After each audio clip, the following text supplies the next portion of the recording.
তিনি ছিলেন মধ্যম আকৃতির সুঠাম দেহের অধিকারী একটি মানুষ। তার চুলগুলো ছিল ঘাড় পর্যন্ত প্রলম্বিত, হালকা হালকা কোঁকড়ানো। তিনি যখন চুলের ভিতরে তৈল দিয়ে আছড়াতেন মনে হতো মৃদুমন্দ ঢেউ দেখা যায়।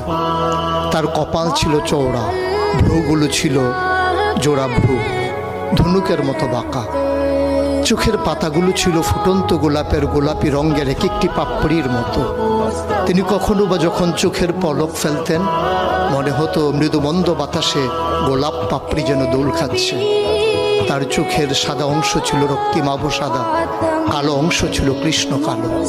তার নাকটা ছিল খাড়া, নাকের ছিদ্রগুলো ছিল ছোট ছোট। নাকের নিচে ছিল সরু চিকন গোঁফ, গোঁফের নিচেই সেই গোলাপি রঙের ঠোঁট।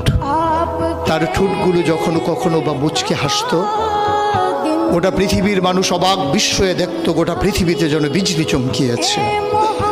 তিনি কখনো বা যখন এই